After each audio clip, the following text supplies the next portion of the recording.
ألف لام ميم. ذلك الكتاب لا ريب فيه هدى للمتقين الذين يؤمنون بالغيب ويقيمون الصلاة ومما رزقناهم ينفقون والذين يؤمنون بما أنزل إليك وما أنزل من قبلك وبالآخرة هم يوقنون أولئك على هدى من ربهم وأولئك هم المفلحون إن الذين كفروا سواء عليهم أأنذرتهم أم لم تنذرهم لا يؤمنون ختم الله على قلوبهم وعلى سمعهم وعلى أبصارهم غشاوة ولهم عذاب عظيم ومن الناس من يقول آمنا بالله وباليوم الآخر وما هم بمؤمنين يخادعون الله والذين آمنوا وما يخدعون إلا أنفسهم وما يشعرون في قلوبهم مرض فزادهم الله مرضا ولهم عذاب أليم بما كانوا يكذبون وإذا قيل لهم لا تفسدوا في الأرض قالوا إنما نحن مصلحون ألا إنهم هم المفسدون ولكن لا يشعرون وإذا قيل لهم آمنوا كما آمن الناس قالوا أنؤمن كما آمن السفهاء ألا إنهم هم السفهاء ولكن لا يعلمون وإذا لقوا الذين آمنوا قالوا آمنا وإذا خلوا إلى شياطينهم قالوا إنا معكم إنما نحن مستهزئون الله يستهزئ بهم ويمدهم في طغيانهم يعمهون أولئك الذين اشتروا الضلالة بالهدى فما ربحت تجارتهم وما كانوا مهتدين مثلهم كمثل الذي استوقد نارا فلما أضاءت ما حوله ذهب الله بنورهم وتركهم في ظلمات لا يبصرون صم بكم عمي فهم لا يرجعون أو كصيب من السماء فيه ظلمات ورعد وبرق يجعلون أصابعهم في آذانهم من الصواعق حذر الموت والله محيط بالكافرين يكاد البرق يخطف أبصارهم كلما أضاء لهم مشوا فيه وإذا أظلم عليهم قاموا ولو شاء الله لذهب بسمعهم وأبصارهم إن الله على كل شيء قدير يا أيها الناس اعبدوا ربكم الذي خلقكم والذين من قبلكم لعلكم تتقون الذي جعل لكم الأرض فراشا والسماء بناء وأنزل أنزل من السماء ماء فأخرج به من الثمرات رزقا لكم فلا تجعلوا لله أندادا وأنتم تعلمون وإن كنتم في ريب مما نزلنا على عبدنا فأتوا بسورة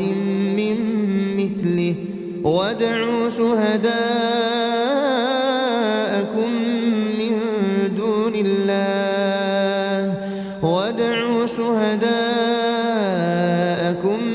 من دون الله إن كنتم صادقين فإن لم تفعلوا ولن تفعلوا فاتقوا النار التي وقودها الناس والحجارة أعدت للكافرين وبشر الذين آمنوا وعملوا الصالحات أن لهم جنات تجري من تحتها الأنهار كلما رزقوا منها من ثمرة رزقا قالوا هذا الذي رزقنا من قبل وأتوا به متشابها ولهم فيها أزواج مطهرة وهم فيها خالدون إن الله لا يستحيي أن يضرب مثلا ما بعوضة فما فوقها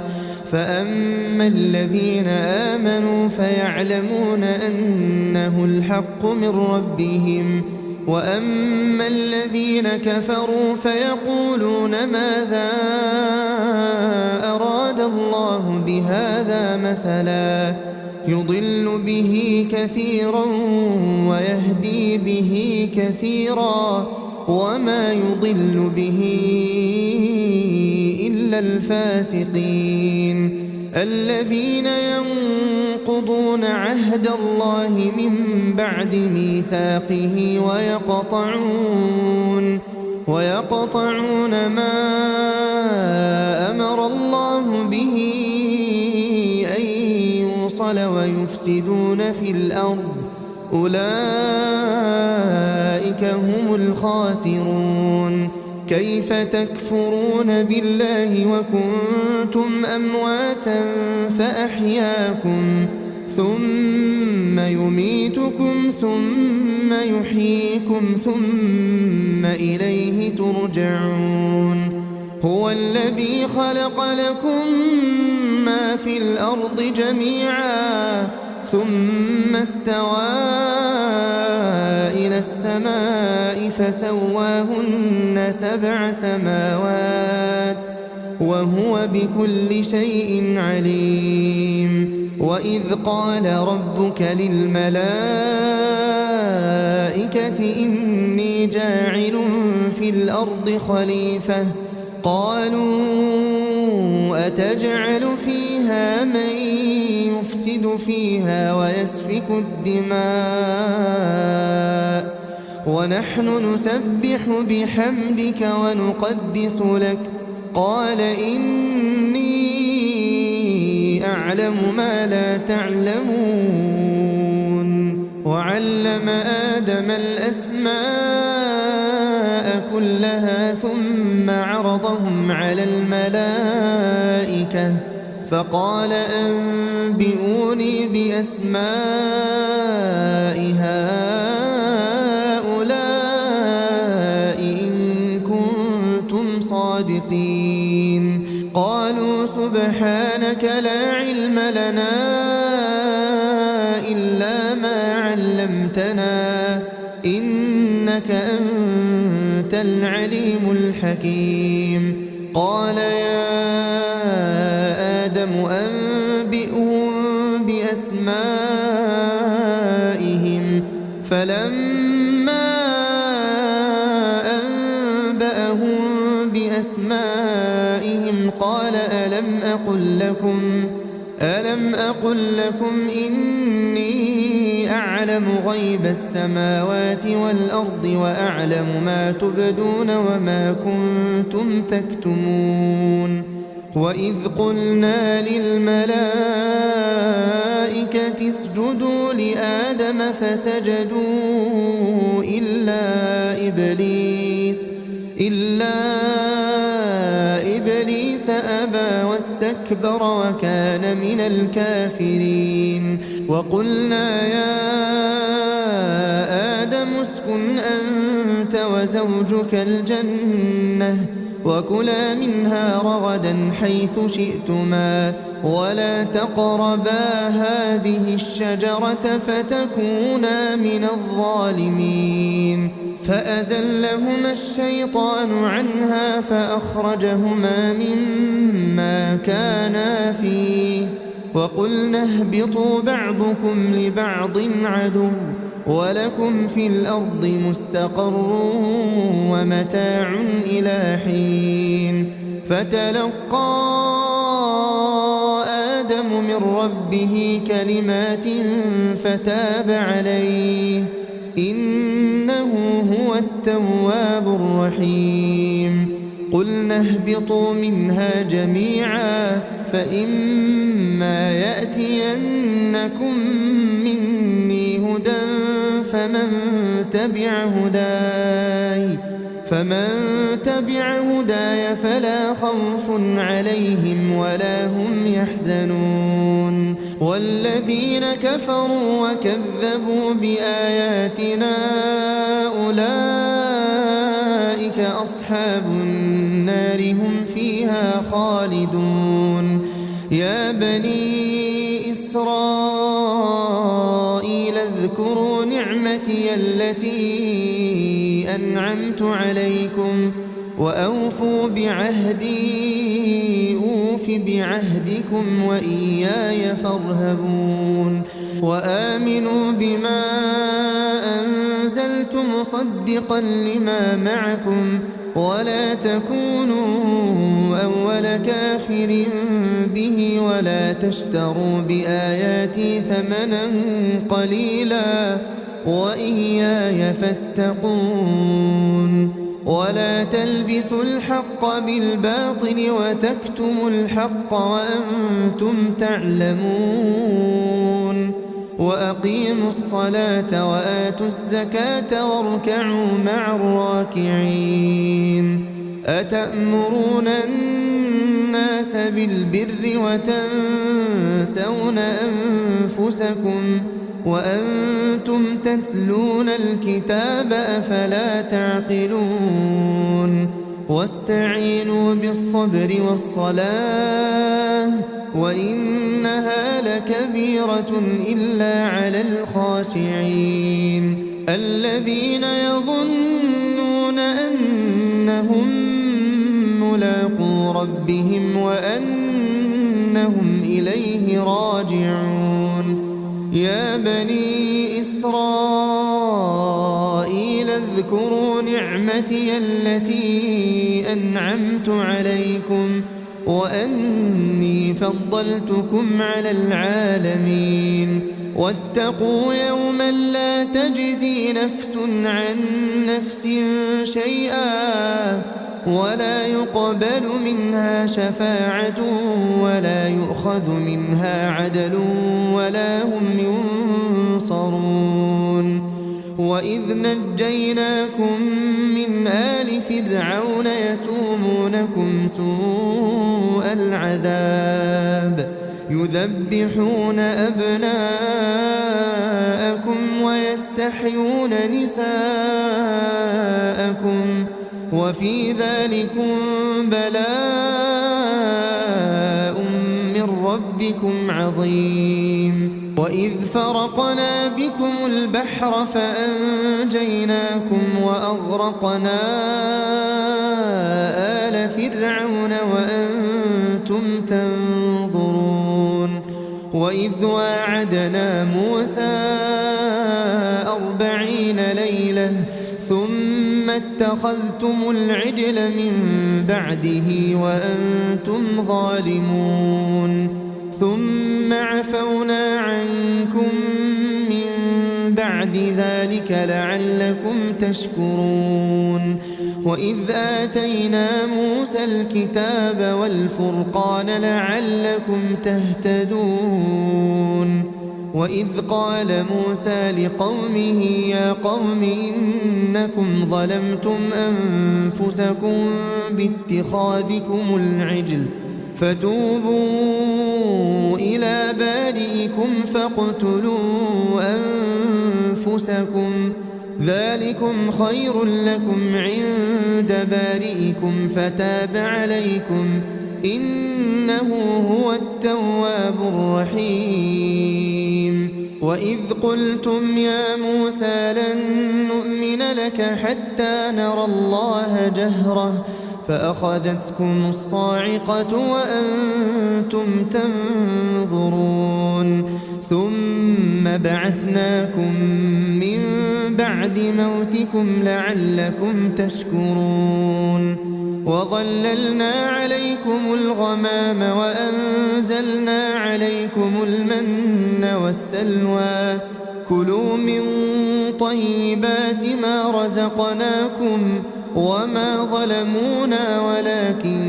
كانوا أنفسهم يظلمون وإذ قلنا ادخلوا هذه القرية فكلوا منها حيث شئتم رغدا وادخلوا الباب سجدا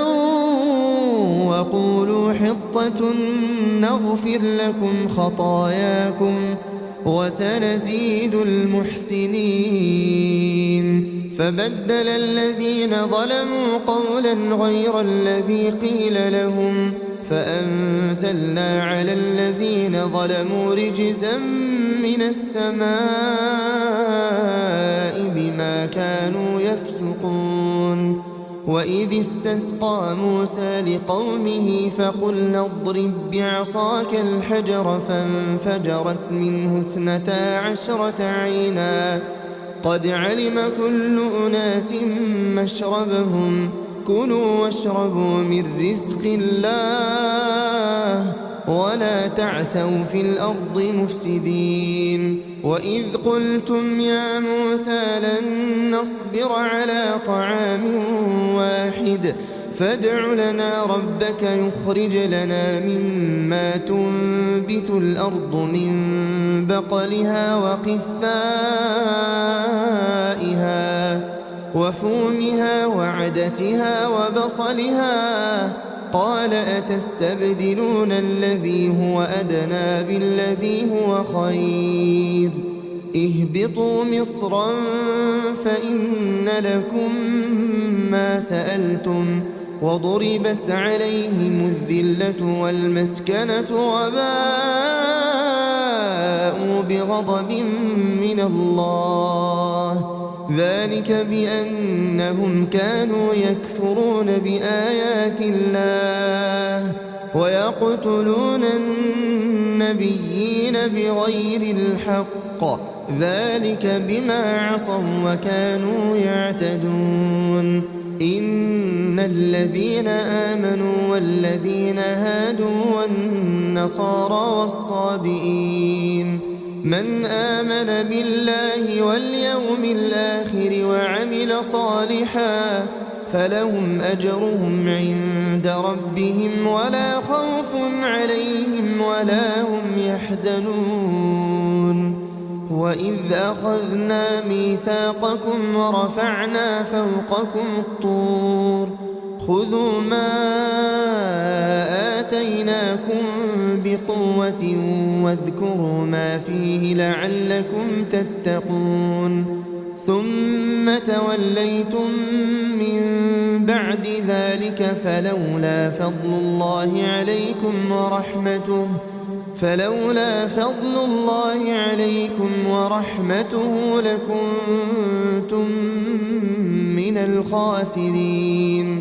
ولقد علمتم الذين اعتدوا منكم في السبت فقلنا لهم كونوا قردة خاسئين فجعلناها نكالا لما بين يديها وما خلفها وموعظة للمتقين وإذ قال موسى لقومه إن إن الله يأمركم أن تذبحوا بقرة. قالوا أتتخذنا هزوا؟ قال أعوذ بالله أن أكون من الجاهلين. قالوا ادع لنا ربك يبين لنا ما هي. قال إنه يقول إنها بقرة لا فارض ولا بكر عوان بين ذلك فافعلوا ما تؤمرون. قالوا ادع لنا ربك يبين لنا ما لونها. قال إنه يقول إنها بقرة صفراء فاقع لونها تسر الناظرين. قالوا ادع لنا ربك يبين لنا ما هي إن البقرة شابه علينا وإنا إن شاء الله لمهتدون. قال إنه يقول إنها بقرة لا ذلول تثير الأرض ولا تسقي الحرث مسلمة لا شية فيها. قالوا الآن جئت بالحق فذبحوها وما كادوا يفعلون. وإذ قتلتم نفسا فادارأتم فيها والله مخرج ما كنتم تكتمون. فقلنا اضربوه ببعضها كذلك يحيي الله الموتى ويريكم آياته لعلكم تعقلون. ثم قست قلوبكم من بعد ذلك فهي كالحجارة أو أشد قسوة. وإن من الحجارة لما يتفجر منه الأنهار وإن منها لما يشقق فيخرج منه الماء وإن منها لما يهبط من خشية الله وما الله بغافل عما تعملون. أفتطمعون أن يؤمنوا لكم وقد كان فريق منهم يسمعون كلام الله ثم يحرفونه من بعد ما عقلوه وهم يعلمون. وإذا لقوا الذين آمنوا قالوا آمنا وإذا خلا بعضهم إلى بعض قالوا أتحدثونهم بما فتح الله عليكم ليحاجوكم به عند ربكم أفلا تعقلون. أولا يعلمون أن الله يعلم ما يسرون وما يعلنون. ومنهم أميون لا يعلمون الكتاب إلا أماني وإن هم إلا يظنون. فويل للذين يكتبون الكتاب بأيديهم ثم يقولون هذا من عند الله ليشتروا به ثمنا قليلا فويل لهم مما كتبت أيديهم وويل لهم مما يكسبون. وقالوا لن تمسنا النار إلا أياما معدودة قل أتخذتم عند الله عهدا فلن يخلف الله عهده أم تقولون على الله ما لا تعلمون. بلى من كسب سيئة وأحاطت به خطيئته فأولئك أصحاب النار هم فيها فيها خالدون والذين آمنوا وعملوا الصالحات أولئك أصحاب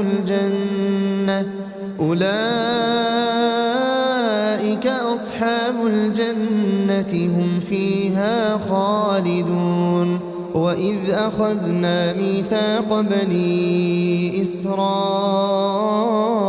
لا تعبدون إلا الله وبالوالدين إحسانا وذي القربى واليتامى والمساكين وقولوا للناس حسنا وأقيموا الصلاة وآتوا الزكاة ثم توليتم إلا قليلا منكم وأنتم معرضون وإذ أخذنا ميثاقكم لا تسفكون دماءكم ولا تخرجون أنفسكم من دياركم ثم أقررتم وأنتم تشهدون ثم أنتم هؤلاء تقتلون أنفسكم وتخرجون فريقا منكم من ديارهم تظاهرون عليهم بالإثم والعدوان وإن يأتوكم أسارى تفادوهم وهو محرم عليكم إخراجهم أفتؤمنون ببعض الكتاب وتكفرون ببعض فما جزاء من يفعل ذلك منكم إلا خزي في الحياة الدنيا ويوم القيامة يردون إلى أشد العذاب وما الله بغافل عما تعملون أولئك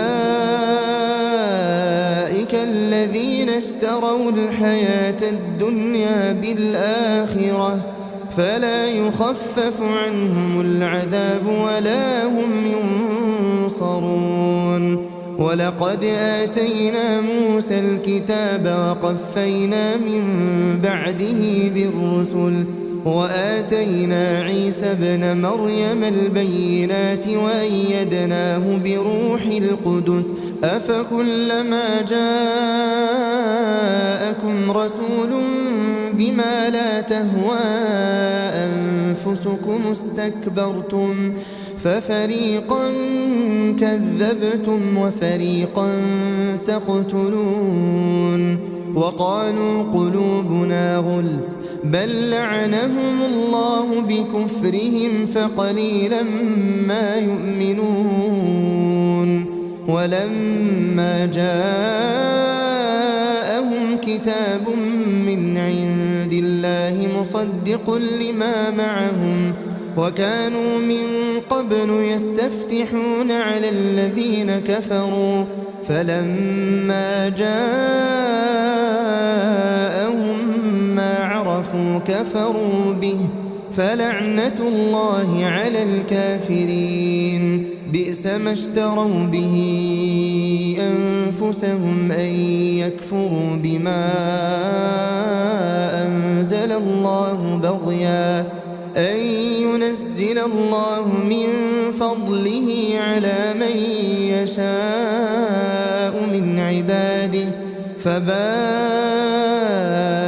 بغضب على غضب وللكافرين عذاب مهين وإذا قيل لهم آمنوا بما أنزل الله قالوا نؤمن بما أنزل علينا ويكفرون بما وراءه وهو الحق مصدقا لما معهم قل فلم تقتلون أنبياء الله من قبل إن كنتم مؤمنين ولقد جاءكم موسى بالبينات ثم اتخذتم العجل من بعده وأنتم ظالمون. وإذ أخذنا ميثاقكم ورفعنا فوقكم الطور خذوا ما آتيناكم بقوة واسمعوا قالوا سمعنا وعصينا وأشربوا في قلوبهم العجل بكفرهم قل بئس ما يأمركم به إيمانكم إن كنتم مؤمنين. قل إن كانت لكم الدار الآخرة عند الله خالصة من دون الناس فتمنوا الموت إن كنتم صادقين ولن يتمنوه أبدا بما قدمت أيديهم والله عليم بالظالمين. ولتجدنهم أحرص الناس على حياة ومن الذين أشركوا يود أحدهم لو يعمر 1000 سنة وما هو بمزحزحه من العذاب أن يعمر والله بصير بما يعملون. قل من كان عدوا لجبريل فإنه نزله على قلبك بإذن الله مصدقا لما بين يديه وهدى وبشرى للمؤمنين. من كان عدوا لله وملائكته ورسله وجبريل وميكال فإن الله عدو للكافرين. ولقد أنزلنا إليك آيات بينات وما يكفر بها إلا الفاسقون. أوكلما عاهدوا عهدا نبذه فريق منهم بل أكثرهم لا يؤمنون. ولما جاءهم رسول من عند الله مصدق لما معهم نبذ فريق من الذين أوتوا الكتاب كتاب الله وراء ظهورهم كأنهم لا يعلمون.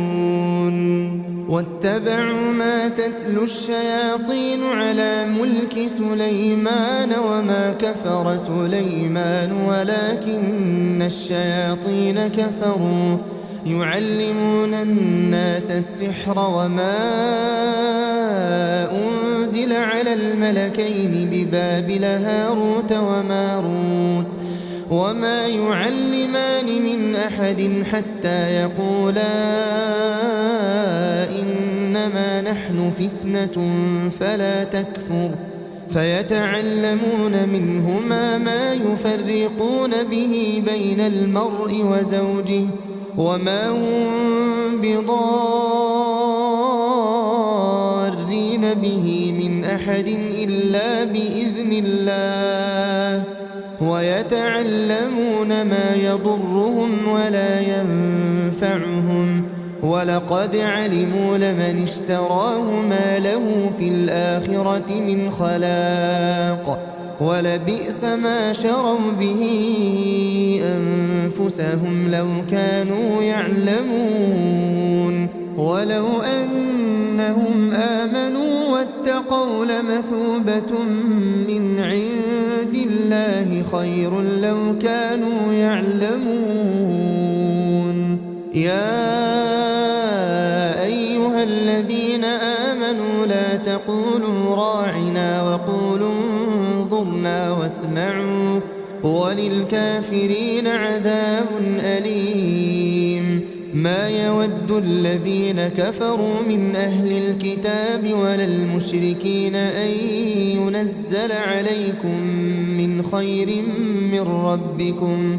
والله يختص برحمته من يشاء، والله ذو الفضل العظيم. ما ننسخ من آية أو ننسها نأت بخير منها أو مثلها. ألم تعلم أن الله على كل شيء قدير؟ ألم تعلم أن الله له ملك السماوات والأرض وما لكم من دون الله من ولي ولا نصير؟ أم تريدون أن تسألوا رسولكم كما سئل موسى من قبل؟ ومن يتبدل الكفر بالإيمان فقد ضل سواء السبيل. ود كثير من أهل الكتاب لو يردونكم من بعد إيمانكم كفارا حسدا من عند أنفسهم من بعد ما تبين لهم الحق، فاعفوا واصفحوا حتى يأتي الله بأمره، إن الله على كل شيء قدير. وأقيموا الصلاة وآتوا الزكاة وما تقدموا لأنفسكم من خير تجدوه عند الله، إن الله بما تعملون بصير. وقالوا لن يدخل الجنة إلا من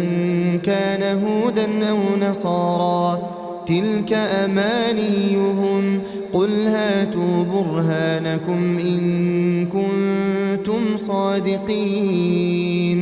بلى من أسلم وجهه لله وهو محسن فله أجره عند ربه ولا خوف عليهم ولا هم يحزنون. وقالت اليهود ليست النصارى على شيء، وقالت النصارى ليست اليهود على شيء وهم يتلون الكتاب، كذلك قال الذين لا يعلمون مثل قولهم، فالله يحكم بينهم يوم القيامة فيما كانوا فيه يختلفون. ومن أظلم ممن منع مساجد الله أن يذكر فيها اسمه وسعى في خرابها، أولئك ما كان لهم أن يدخلوها إلا خائفين، لهم في الدنيا خزي ولهم في الآخرة عذاب عظيم. ولله المشرق والمغرب، فأينما تولوا فثم وجه الله، إن الله واسع عليم. وقالوا اتخذ الله ولدا سبحانه، بل له ما في السماوات والأرض كل له قانتون، بديع السماوات والأرض، وإذا قضى أمرا فإنما يقول له كن فيكون. وقال الذين لا يعلمون لولا يكلمنا الله أو تأتينا آية، كذلك قال الذين من قبلهم مثل قولهم تشابهت قلوبهم، قد بينا الآيات لقوم يوقنون. إنا أرسلناك بالحق بشيرا ونذيرا، ولا تسأل عن أصحاب الجحيم. ولن ترضى عنك اليهود ولا النصارى حتى تتبع ملتهم قل إن هدى الله هو الهدى ولئن اتبعت أهواءهم بعد الذي جاءك من العلم ما لك من الله من ولي ولا نصير الذين آتيناهم الكتاب يتلونه حق تلاوته أولئك يؤمنون به ومن يكفر به فأولئك هم الخاسرون يا بني إسرائيل اذكروا نعمتي التي أنعمت عليكم وأني فضلتكم على العالمين واتقوا يوما لا تجزي نفس عن نفس شيئا ولا يقبل منها عدل ولا تنفعها شفاعة ولا هم ينصرون وإذ ابتلى إبراهيم ربه بكلمات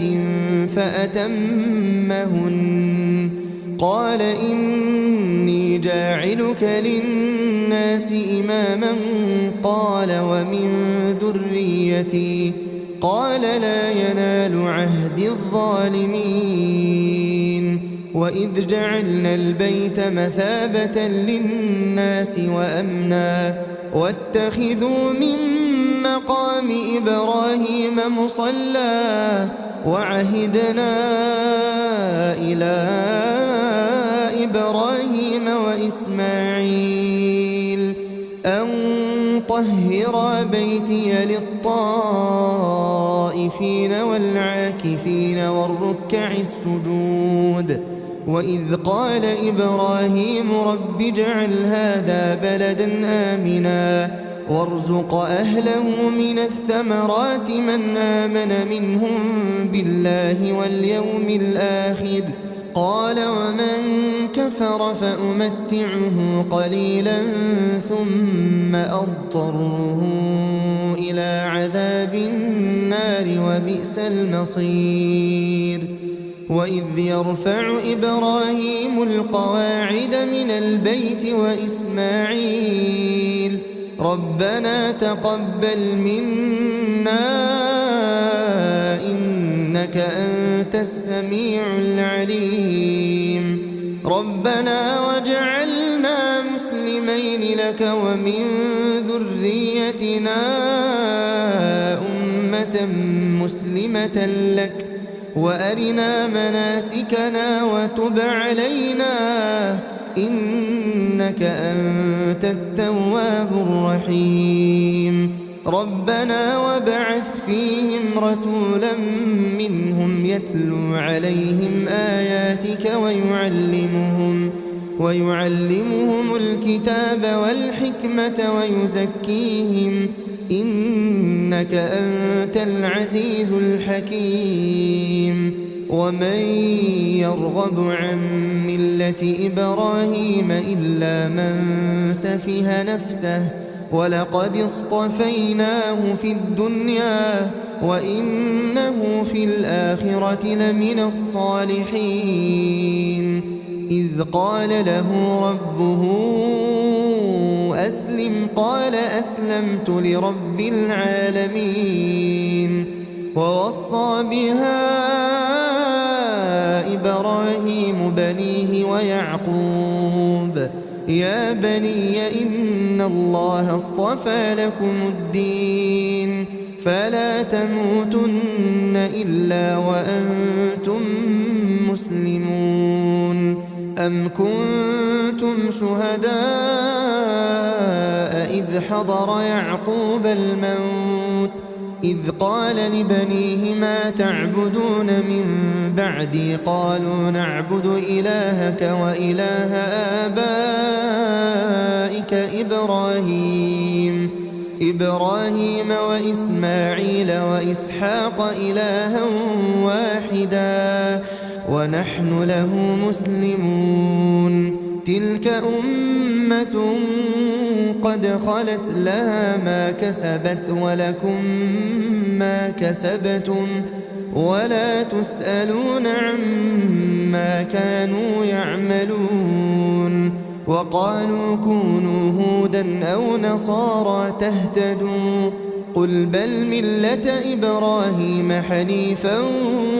وما كان من المشركين قولوا آمنا بالله وما أنزل إلينا وما أنزل إلى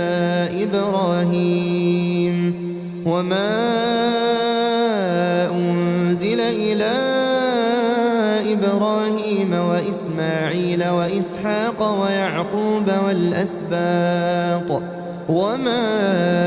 أوتي موسى وعيسى وما أوتي النبيون من ربهم لا نفرق بين أحد منهم ونحن له مسلمون فإن آمنوا بمثل ما آمنتم به فقد اهتدوا وإن تولوا فإنما هم في شقاق فسيكفيكهم الله وهو السميع العليم صبغة الله ومن أحسن من الله صبغة ونحن له عابدون قل أتحاجوننا في الله وهو ربنا وربكم ولنا أعمالنا ولكم أعمالكم ونحن له مخلصون أم تقولون إن إبراهيم وإسماعيل وإسحاق ويعقوب والأسباط كانوا هودا أو نصارى قل أأنتم أعلم أم الله ومن أظلم ممن كتم شهادة عنده من الله وما الله بغافل عما تعملون تلك أمة قد خلت لها ما كسبت ولكم ما كسبتم ولا تسألون عما كانوا يعملون سيقول السفهاء من الناس ما ولاهم عن قبلتهم التي كانوا عليها قل لله المشرق والمغرب يهدي من يشاء إلى صراط مستقيم وكذلك جعلناكم أمة وسطا لتكونوا شهداء على الناس ويكون الرسول عليكم شهيدا وما جعلنا القبلة التي كنت عليها إلا لنعلم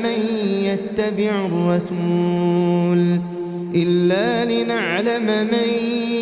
يتبع الرسول ممن ينقلب على عقبيه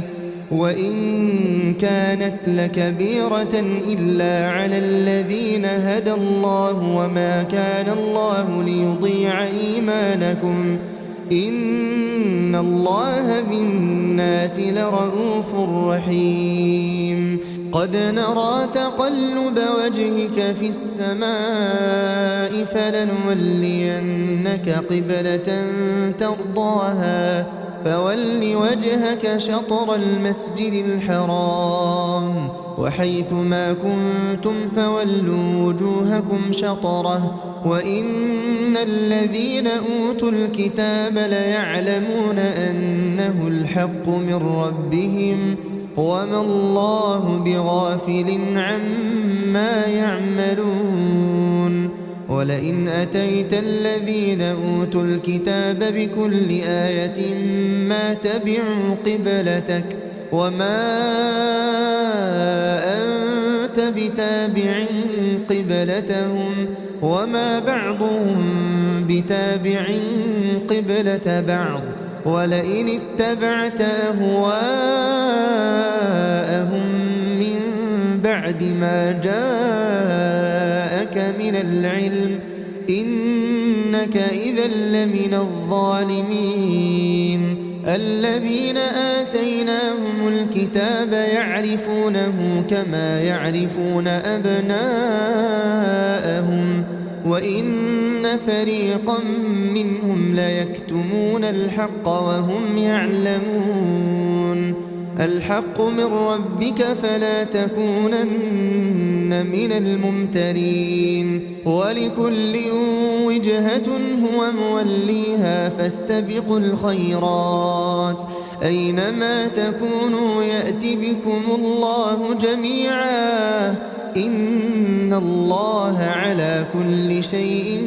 قدير. ومن حيث خرجت فول وجهك شطر المسجد الحرام وإنه للحق من ربك وما الله بغافل عما تعملون. ومن حيث خرجت فول وجهك شطر المسجد الحرام وحيث ما كنتم فولوا وجوهكم شطره لئلا يكون للناس عليكم حجة إلا الذين ظلموا منهم فلا تخشوهم واخشوني ولأتم نعمتي عليكم ولعلكم تهتدون. كما أرسلنا فيكم رسولا منكم يتلو عليكم آياتنا ويزكيكم ويعلمكم الكتاب والحكمة ويعلمكم ما لم تكونوا تعلمون. فاذكروني أذكركم واشكروا لي ولا تكفرون. يا أيها الذين آمنوا استعينوا بالصبر والصلاة إن الله مع الصابرين. ولا تقولوا لمن يقتل في سبيل الله أموات بل أحياء ولكن لا تشعرون. ولنبلونكم بشيء من الخوف والجوع ونقص من الأموال والأنفس والثمرات وبشر الصابرين. الصابرين الذين إذا أصابتهم مصيبة قالوا إنا لله وإنا إليه راجعون. أولئك عليهم صلوات من ربهم ورحمة وأولئك هم المهتدون. إن الصفا والمروة من شعائر الله فمن حج البيت أو اعتمر فلا جناح عليه أن يطوف بهما ومن تطوع خيرا فإن الله شاكر عليم. إن الذين يكتمون ما أنزلنا من البينات والهدى من بعد ما بيناه للناس في الكتاب أولئك يلعنهم الله ويلعنهم اللاعنون إلا الذين تابوا وأصلحوا وبينوا فأولئك أتوب عليهم وأنا التواب الرحيم. إن الذين كفروا وماتوا وهم كفار أولئك عليهم لعنة الله والملائكة والملائكة والناس أجمعين خالدين فيها لا يخفف عنهم العذاب ولا هم ينظرون وإلهكم إله واحد لا إله إلا هو الرحمن الرحيم إن في خلق السماوات والأرض واختلاف الليل والنهار والفلك التي تجري في البحر بما ينفع الناس وما أنزل الله من السماء من ماء فأحيا به الأرض بعد موتها وبث فيها من كل دابة وتصريف الرياح والسحاب المسخر بين السماء والأرض لآيات لقوم يعقلون ومن الناس من يتخذ من دون الله أندادا يحبونهم كحب الله والذين آمنوا أشد حبا لله ولو يرى الذين ظلموا إذ يرون العذاب أن القوة لله جميعا وأن الله شديد العذاب إذ تبرأ الذين اتبعوا من الذين اتبعوا ورأوا العذاب وتقطعت بهم الأسباب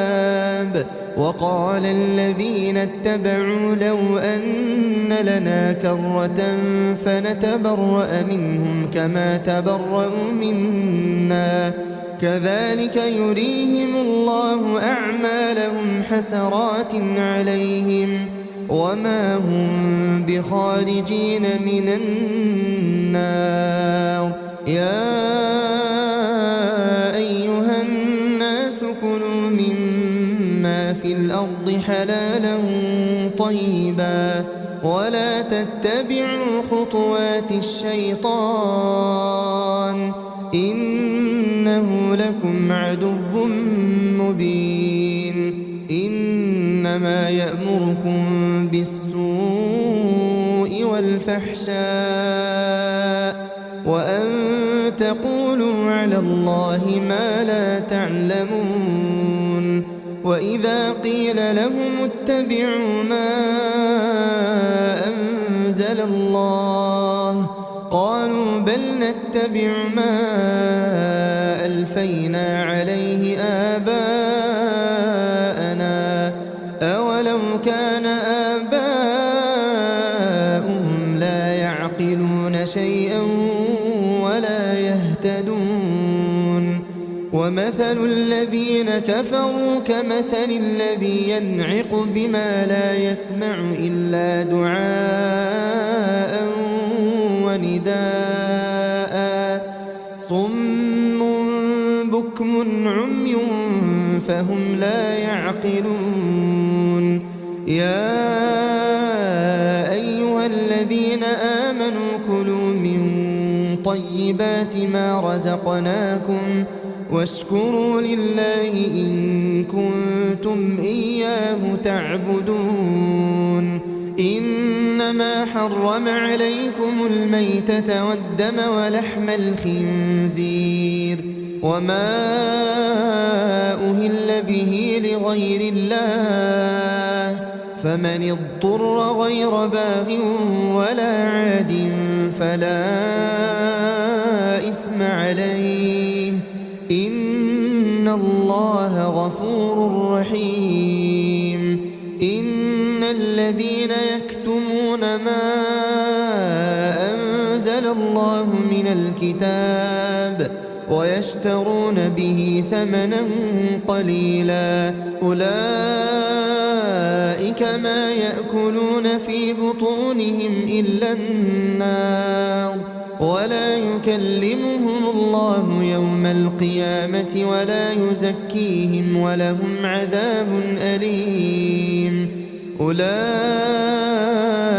الذين اشتروا الضلالة بالهدى والعذاب بالمغفرة فما أصبرهم على النار. ذلك بأن الله نزل الكتاب بالحق وإن الذين اختلفوا في الكتاب لفي شقاق بعيد. ليس البر أن تولوا وجوهكم قبل المشرق والمغرب ولكن البر من آمن بالله واليوم الآخر والملائكة والكتاب والنبيين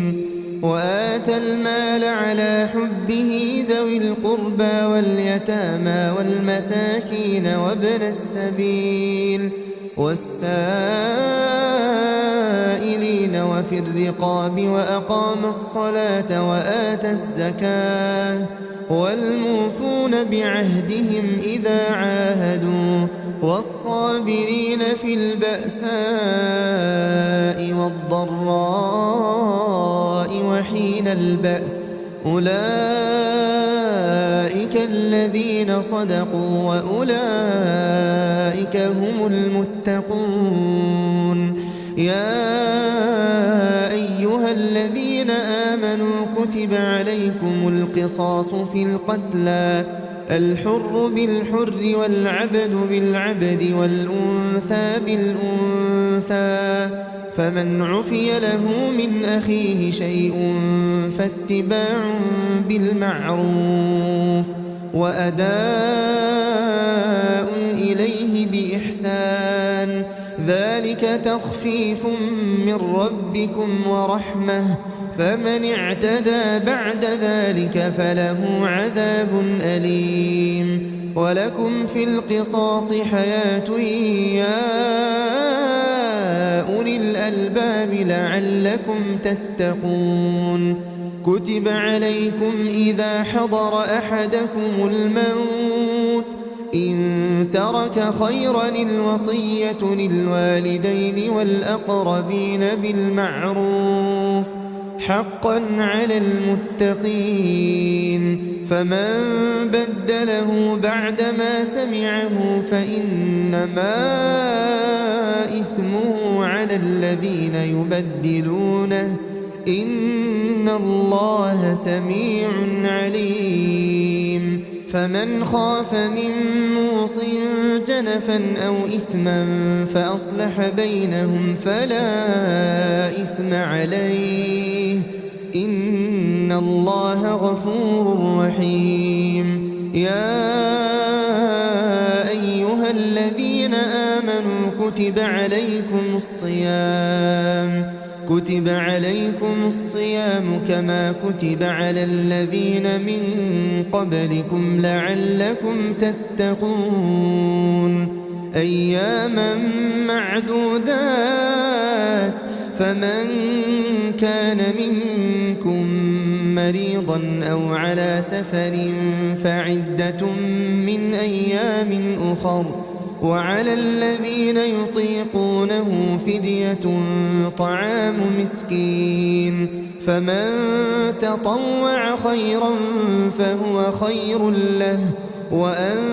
تصوموا خير لكم إن كنتم تعلمون. شهر رمضان الذي أنزل فيه القرآن هدى للناس وبينات من الهدى والفرقان فمن شهد منكم الشهر فليصمه ومن كان مريضا أو على سفر فعدة من أيام أخر يريد الله بكم اليسر ولا يريد بكم العسر ولتكملوا العدة ولتكبروا الله على ما هداكم ولعلكم تشكرون. وإذا سألك عبادي عني فإني قريب أجيب دعوة الداع إذا دعان فليستجيبوا لي وليؤمنوا بي لعلهم يرشدون. أحل لكم ليلة الصيام الرفث إلى نسائكم هن لباس لكم وأنتم لباس لهن علم الله أنكم كنتم تختانون أنفسكم فتاب عليكم وعفى عنكم فالآن باشروهن وابتغوا ما كتب الله لكم وكلوا واشربوا حتى يتبين لكم الخيط الأبيض من الخيط الأسود من الفجر ثم أتموا الصيام إلى الليل ولا تباشروهن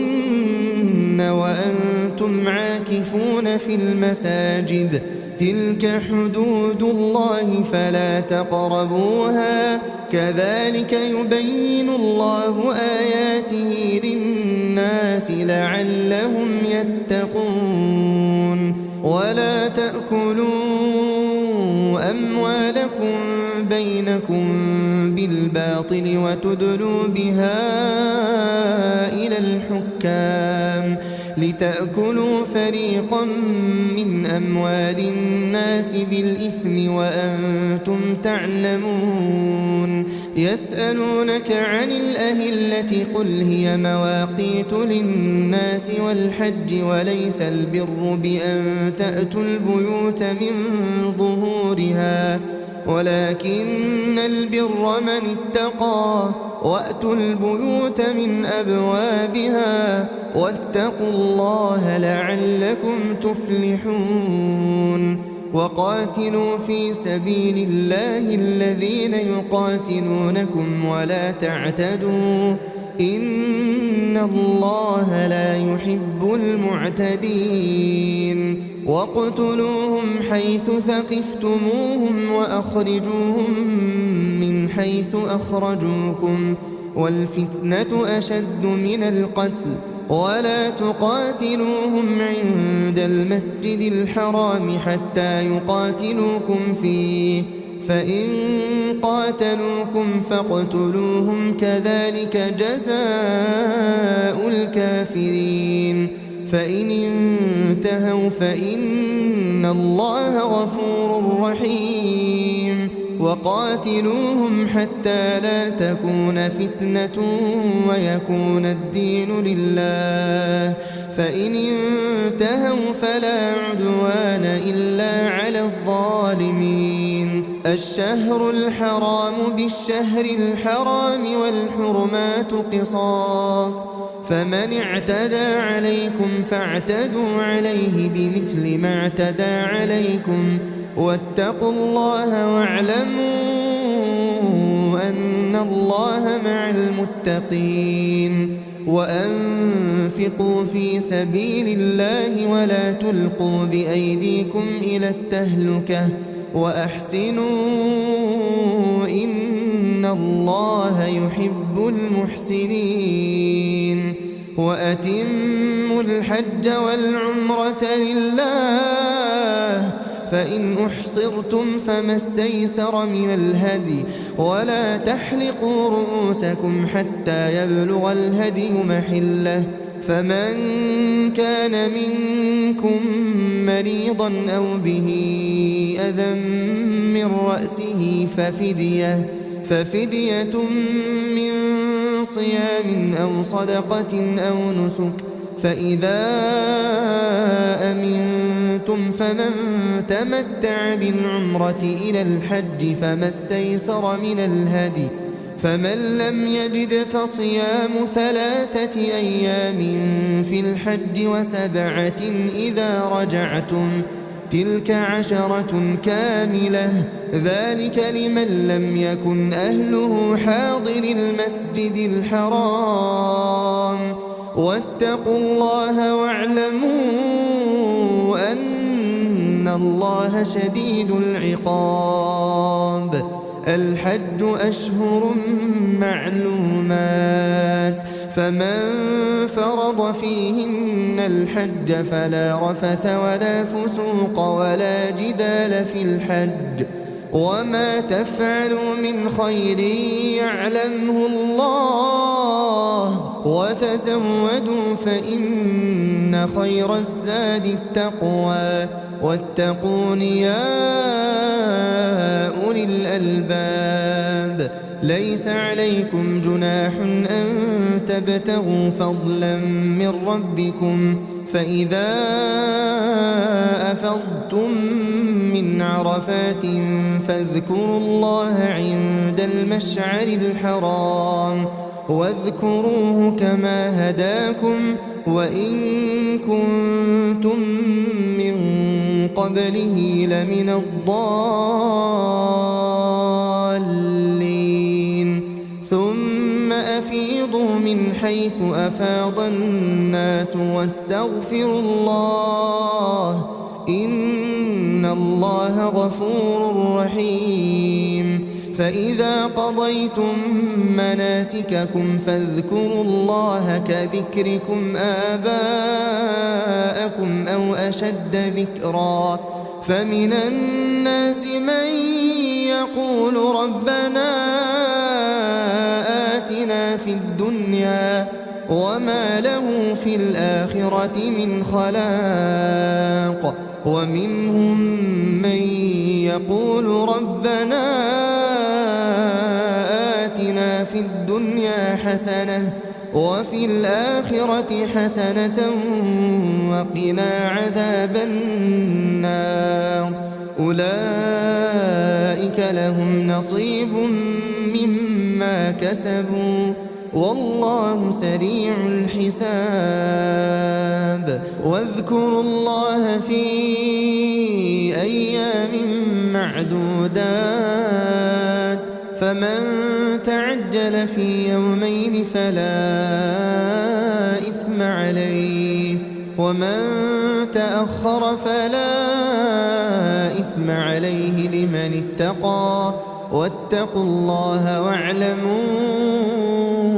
أنكم إليه تحشرون ومن الناس من يعجبك قوله في الحياة الدنيا ويشهد الله على ما في قلبه وهو ألد الخصام وإذا تولى سعى في الأرض ليفسد فيها ويهلك الحرث والنسل والله لا يحب الفساد وإذا قيل له اتق الله أخذته العزة بالإثم فحسبه جهنم ولبئس المهاد ومن الناس من يشري نفسه ابتغاء مرضات الله والله رؤوف بالعباد يا أيها الذين آمنوا ادخلوا في السلم كافة ولا تتبعوا خطوات الشيطان إنه لكم عدو مبين فإن زللتم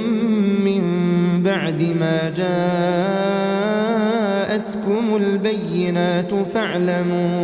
فاعلموا أن الله عزيز حكيم هل ينظرون إلا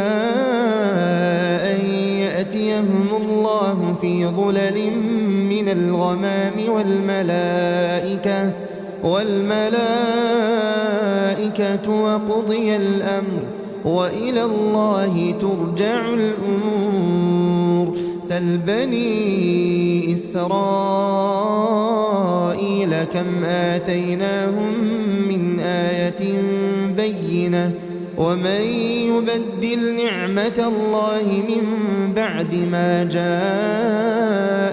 فإن الله شديد العقاب زين للذين كفروا الحياة الدنيا ويسخرون من الذين آمنوا والذين اتقوا فوقهم يوم القيامة والله يرزق من يشاء بغير حساب. كان الناس أمة واحدة فبعث الله النبيين مبشرين ومنذرين وأنزل معهم الكتاب بالحق ليحكم بين الناس فيما اختلفوا فيه وما اختلف فيه إلا الذين أوتوه من بعد ما جاءتهم البينات بغيا بينهم فهدى الله الذين آمنوا لما اختلفوا فيه من الحق بإذنه والله يهدي من يشاء إلى صراط مستقيم. أم حسبتم أن تدخلوا الجنة ولما يأتكم مثل الذين خلوا من قبلكم مستهم البأساء والضراء وزلزلوا حتى يقول الرسول والذين آمنوا معه متى نصر الله ألا إن نصر الله قريب. يسألونك ماذا ينفقون قل ما أنفقتم من خير فللوالدين والأقربين واليتامى والمساكين وابن السبيل وما تفعلوا من خير فإن الله به عليم. كتب عليكم القتال وهو كره لكم وعسى أن تكرهوا شيئا وهو خير لكم وعسى أن تحبوا شيئا وهو شر لكم والله يعلم وأنتم لا تعلمون. يسألونك عن الشهر الحرام قتال فيه قل قتال فيه كبير وصد عن سبيل الله وكفر به والمسجد الحرام وإخراج أهله منه أكبر عند الله والفتنة أكبر من القتل ولا يزالون يقاتلونكم حتى يردوكم عن دينكم إن استطاعوا ومن يرتدد منكم عن دينه فيمت وهو كافر فأولئك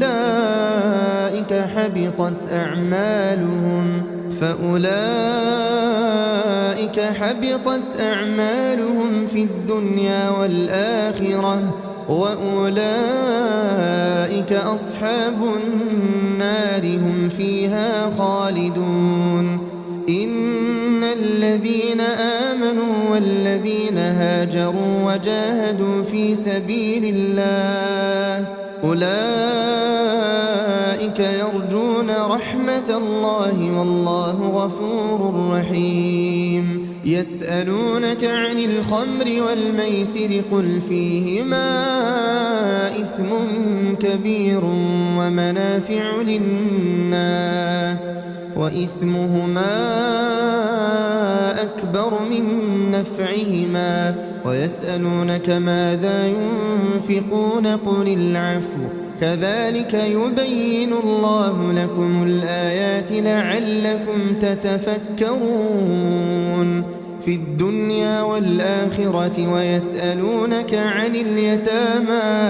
ويسألونك عن اليتامى قل إصلاح لهم خير وإن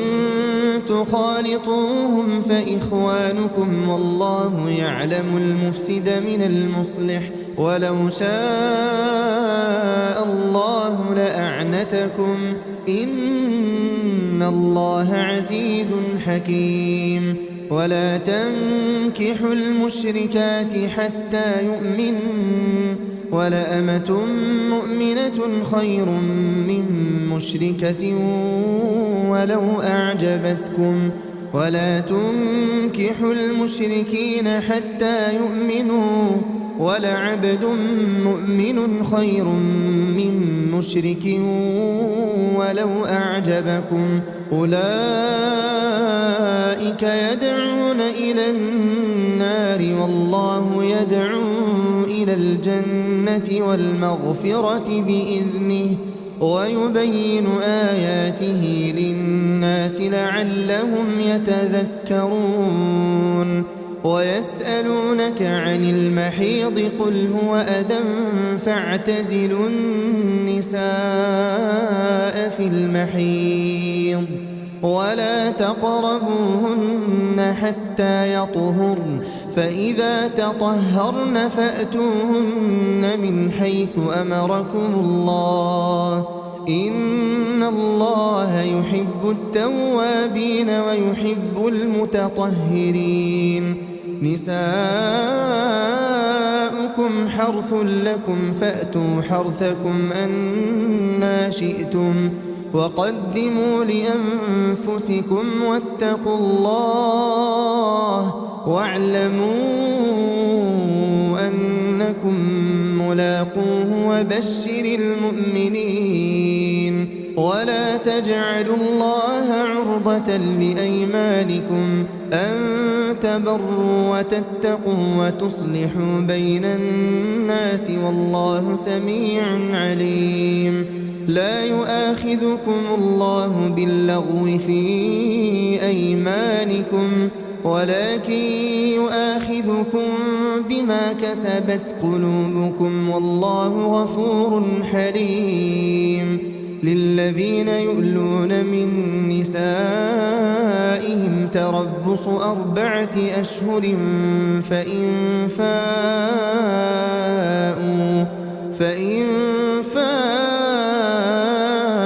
فإن الله غفور رحيم وإن عزموا الطلاق فإن الله سميع عليم والمطلقات يتربصن بأنفسهن 3 قروء ولا يحل لهن أن يكتمن ما خلق الله في أرحامهن إن كن يؤمن بالله واليوم الآخر وبعولتهن أحق بردهن في ذلك إن أرادوا إصلاحا ولهن مثل الذي عليهن بالمعروف وللرجال عليهن درجة والله عزيز حكيم الطلاق 2 فإمساك بمعروف أو تسريح بإحسان ولا يحل لكم أن تأخذوا مما آتيتموهن شيئا إلا أن يخافا ألا يقيما حدود الله فإن خفتم ألا يقيما حدود الله فلا جناح عليهما فيما افتدت به تلك حدود الله فلا تعتدوها ومن يتعد حدود الله فأولئك هم الظالمون فإن طلقها فلا تحل له من بعد حتى تنكح زوجا غيره فإن طلقها فلا جناح عليهما أن يتراجعا إن ظنا أن يقيما حدود الله وتلك حدود الله الله يبينها لقوم يعلمون. وإذا طلقتم النساء فبلغن أجلهن فأمسكوهن بمعروف أو سرحوهن بمعروف ولا تمسكوهن ضرارا لتعتدوا ومن يفعل ذلك فقد ظلم نفسه. ولا تتخذوا آيات الله هزوا واذكروا نعمة الله عليكم وما أنزل عليكم من الكتاب والحكمة يعظكم به واتقوا الله واعلموا أن الله بكل شيء عليم. وإذا طلقتم النساء فبلغن أجلهن فلا تعضلوهن أن ينكحن أزواجهن إذا تراضوا بينهم بالمعروف ذلك يوعظ به من كان منكم يؤمن بالله واليوم الآخر ذلكم أزكى لكم وأطهر والله يعلم وأنتم لا تعلمون. والوالدات يرضعن أولادهن حولين كاملين لمن أراد أن يتم الرضاعة وعلى المولود له رزقهن وكسوتهن بالمعروف لا تكلف نفس إلا وسعها لا تضار والدة بولدها ولا مولود له بولده وعلى الوارث مثل ذلك فإن أرادا فصالا عن تراض منهما وتشاور فلا جناح عليهما. وإن أردتم أن تسترضعوا أولادكم فلا جناح عليكم إذا سلمتم ما آتيتم بالمعروف واتقوا الله واعلموا أن الله بما تعملون بصير. والذين يتوفون منكم ويذرون أزواجا يتربصن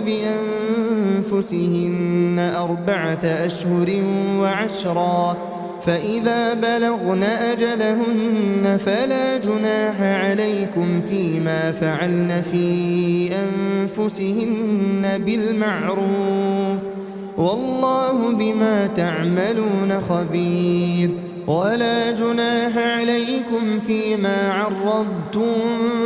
به من خطبة النساء أو أكننتم في أنفسكم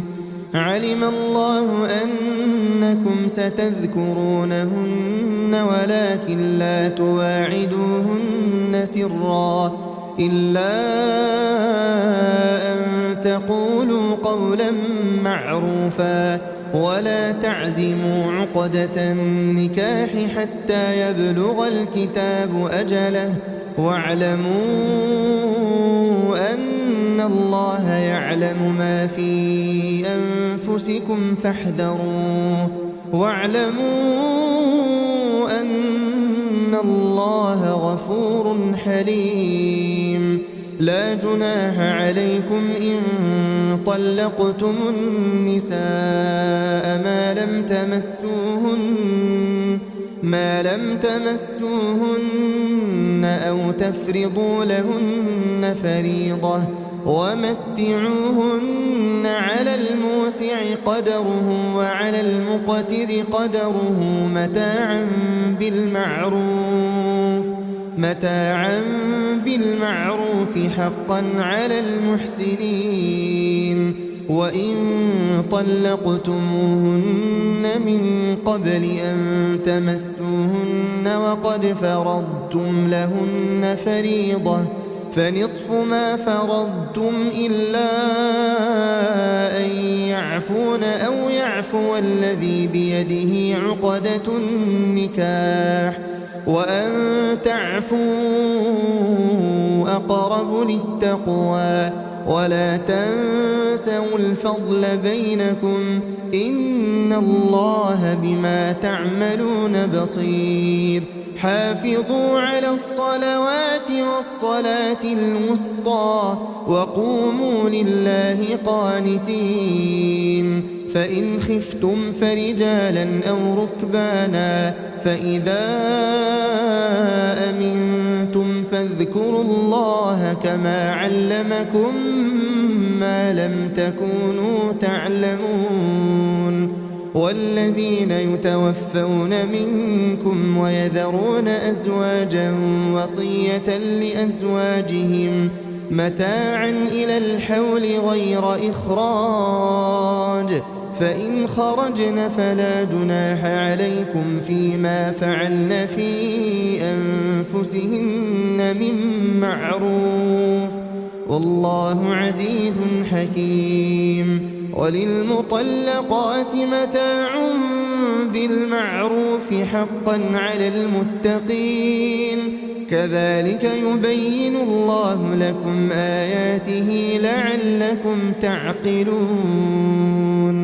ألم تر إلى الذين خرجوا من ديارهم وهم ألوف حذر الموت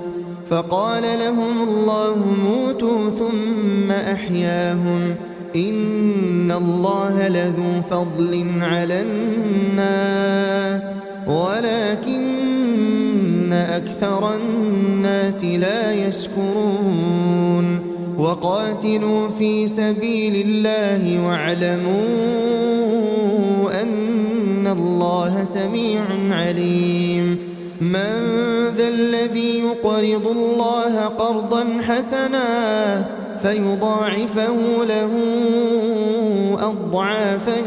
كثيرة والله يقبض ويبسط وإليه ترجعون ألم تر إلى الملأ من بني إسرائيل من بعد موسى إذ قالوا لنبي لهم ابعث لنا ملكا نقاتل في سبيل الله قال هل عسيتم إن كتب عليكم القتال ألا تقاتلوا قالوا وما لنا ألا نقاتل في سبيل الله وقد أخرجنا من ديارنا وأبنائنا فلما كتب عليهم القتال تولوا إلا قليلا منهم والله عليم بالظالمين وقال لهم نبيهم إن الله قد بعث لكم طالوت ملكا قالوا أنى يكون له الملك علينا ونحن أحق بالملك منه ولم يؤت سعة من المال قال إن الله اصطفاه عليكم وزاده بسطة في العلم والجسم والله يؤتي ملكه من يشاء والله واسع عليم وقال لهم نبيهم إن آية ملكه أن يأتيكم التابوت فيه سكينة من ربكم وبقية مما ترك آل موسى وآل هارون تحمله الملائكة إن في ذلك لآية لكم إن كنتم مؤمنين فلما فصل طالوت بالجنود قال إن الله مبتليكم بنهر فمن شرب منه فليس مني ومن لم يطعمه فإنه مني إلا من اغترف غرفة بيده فشربوا منه إلا قليلا منهم فلما جاوزه هو والذين آمنوا معه قالوا لا طاقة لنا اليوم بجالوت وجنوده قال الذين يظنون أنهم ملاقوا الله كم من فئة قليلة غلبت فئة كثيرة بإذن الله والله مع الصابرين. ولما برزوا لجالوت وجنوده قالوا ربنا أفرغ علينا صبرا وثبت أقدامنا وانصرنا على القوم الكافرين فهزموهم بإذن الله وقتل داود جالوت وآتاه الله الملك والحكمة وعلمه مما يشاء ولولا دفع الله الناس بعضهم ببعض لفسدت الأرض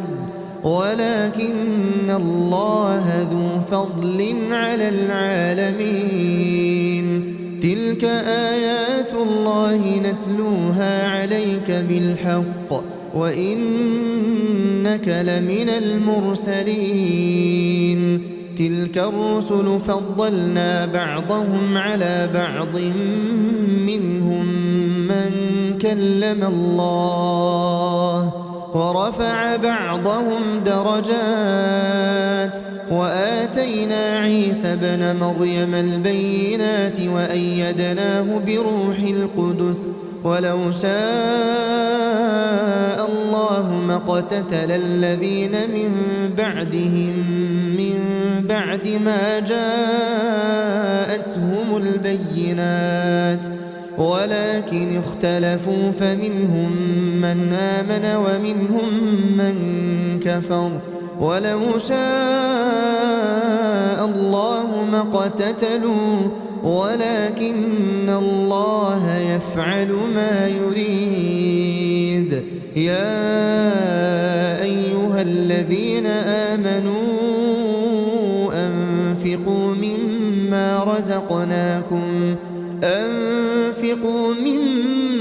رزقناكم من قبل أن يأتي يوم لا بيع فيه ولا خلة ولا شفاعة والكافرون هم الظالمون. الله لا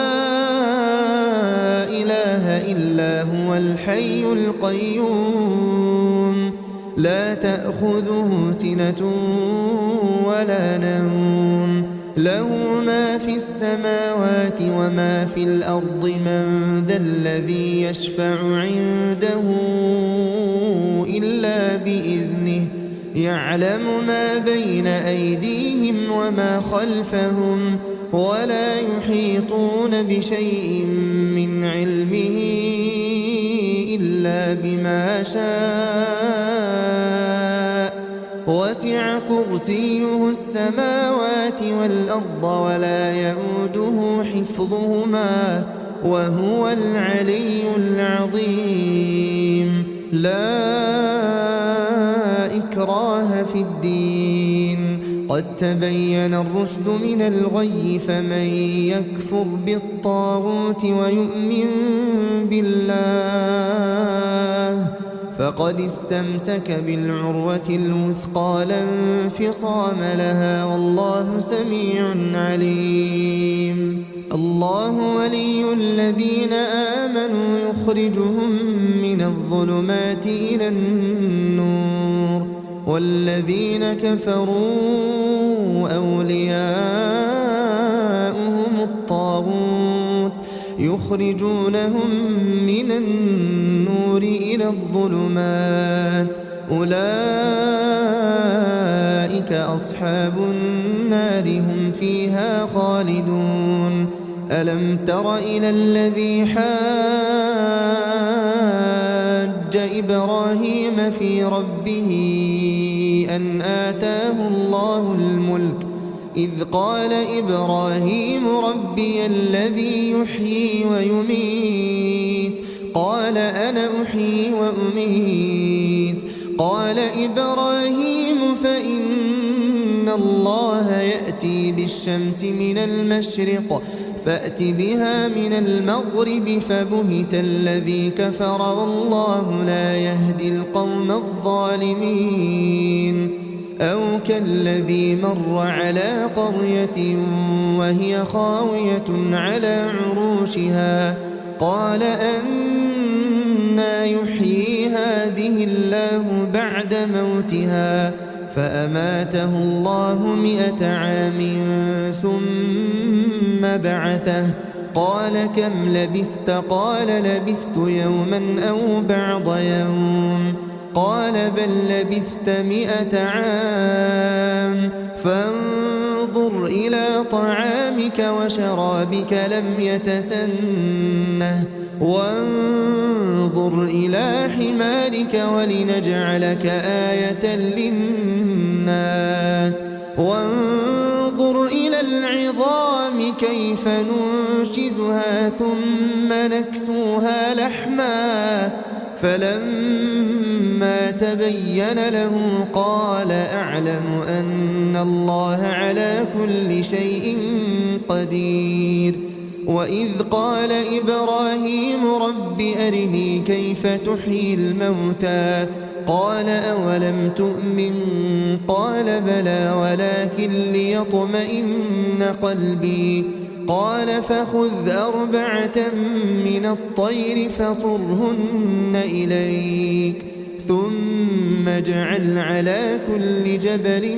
منهن جزءا ثم ادعهن يأتينك سعيا واعلم أن الله عزيز حكيم مثل الذين ينفقون أموالهم في سبيل الله كمثل حبة أنبتت 7 سنابل في كل سنبلة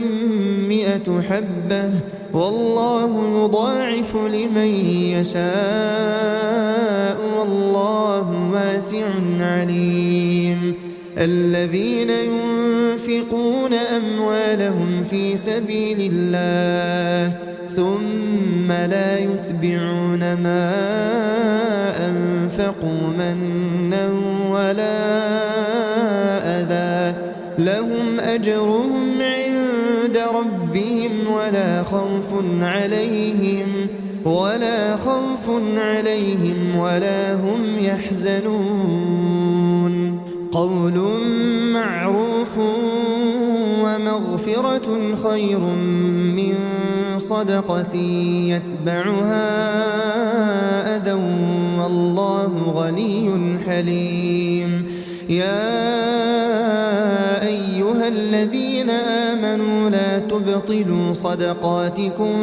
بالمن والأذى كالذي ينفق ماله رئاء الناس ولا يؤمن بالله واليوم الآخر فمثله كمثل صفوان عليه تراب فأصابه وابل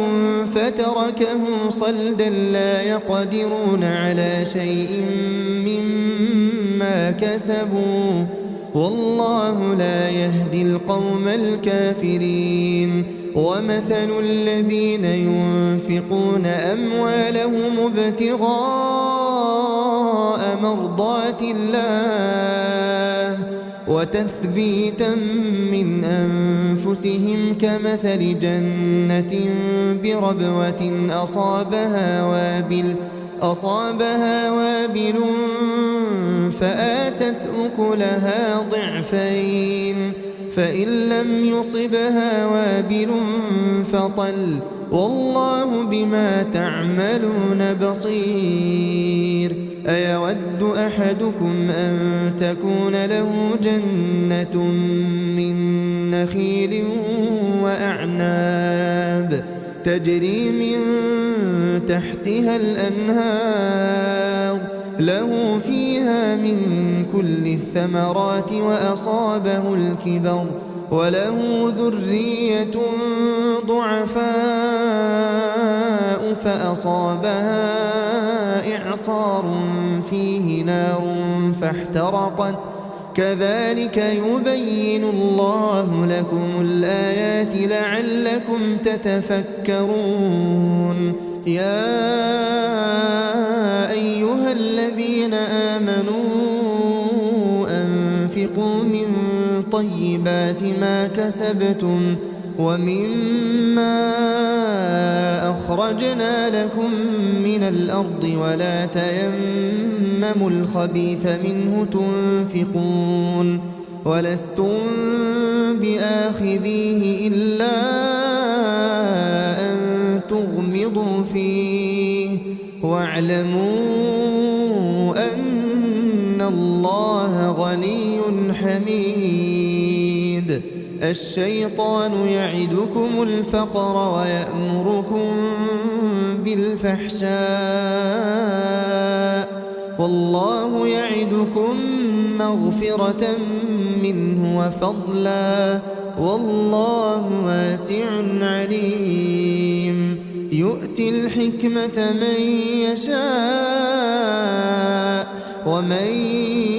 يؤت الحكمة فقد أوتي خيرا كثيرا وما يذكر إلا أولو الألباب. وما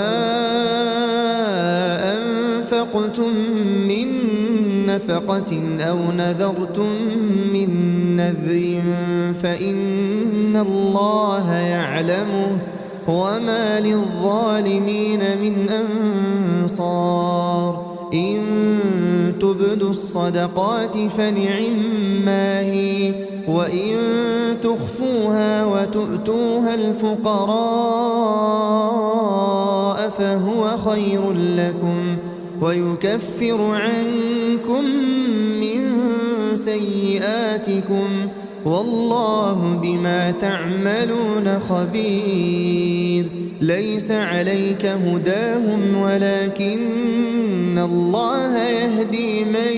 يشاء وما تنفقوا من خير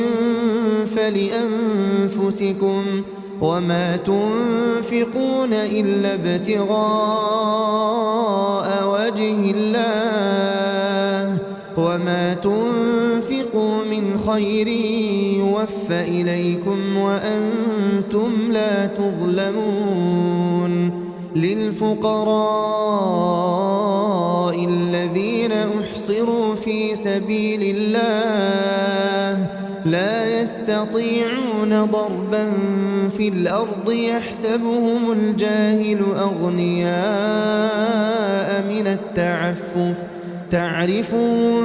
بسيماهم لا يسألون الناس إلحافا وما تنفقوا من خير فإن الله به عليم. الذين ينفقون أموالهم بالليل والنهار سرا وعلانية فلهم أجرهم عند ربهم ولا خوف عليهم ولا هم يحزنون.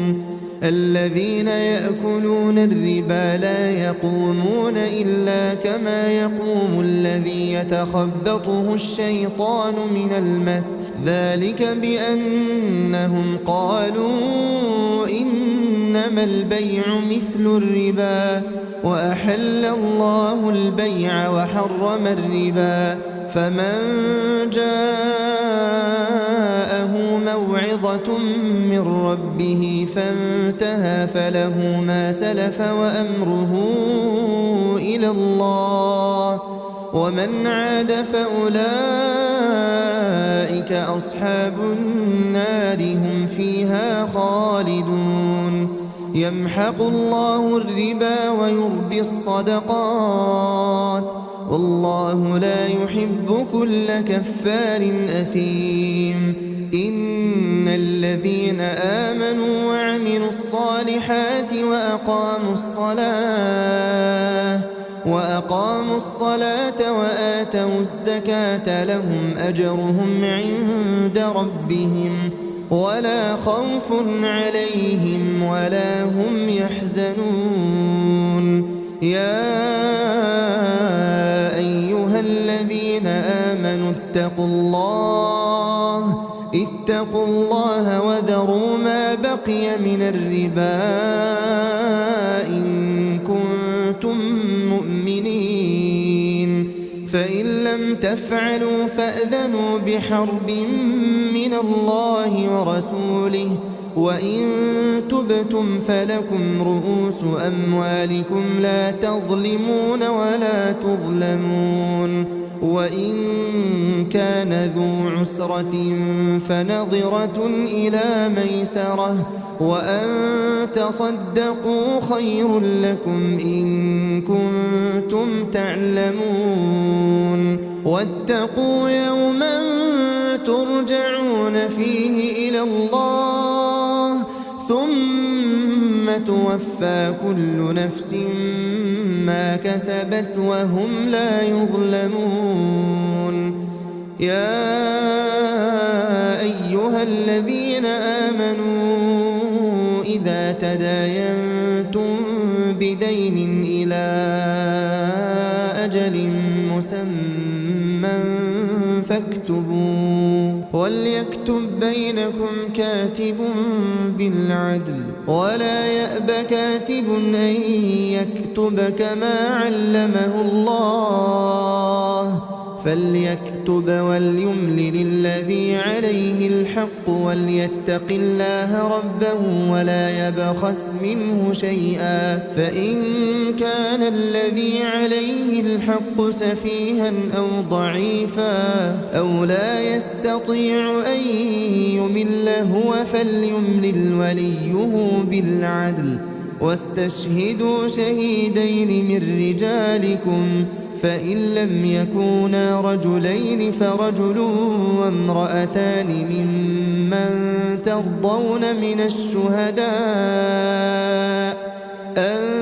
تضل إحداهما فتذكر إحداهما الأخرى ولا يأبى الشهداء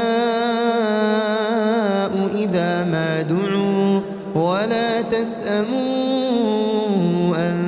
تكتبوه صغيرا أو كبيرا إلى أجله ذلكم أقسط عند الله وأقوم للشهادة وأدنى ألا ترتابوا إلا أن تكون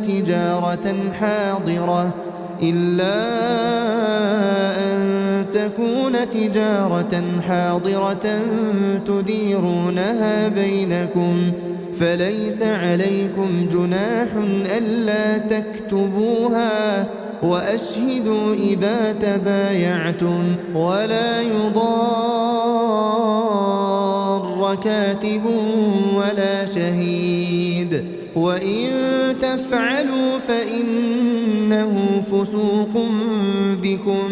واتقوا الله ويعلمكم الله والله بكل شيء عليم وإن كنتم على سفر ولم تجدوا كاتبا فرهان مقبوضة فإن أمن بعضكم بعضا فليؤدي الذي اؤتمن أمانته وليتق الله ربه ولا تكتموا الشهادة ومن يكتمها فإنه آثم قلبه والله بما تعملون عليم. لله ما في السماوات وما في الأرض وإن تبدوا ما في أنفسكم أو تخفوه يحاسبكم به الله فيغفر لمن يشاء ويعذب من يشاء والله على كل شيء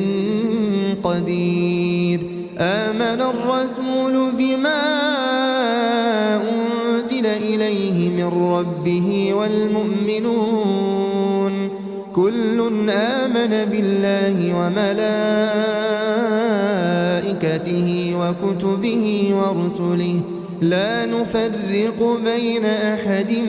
من رسله وقالوا سمعنا وأطعنا غفرانك ربنا وإليك المصير. لا يكلف الله نفسا إلا وسعها لها ما كسبت وعليها ما اكتسبت ربنا لا تؤاخذنا إن نسينا أو أخطأنا ربنا ولا تحمل علينا إصرا كما حملته على الذين من قبلنا ربنا ولا تحملنا ما لا طاقة لنا به واعف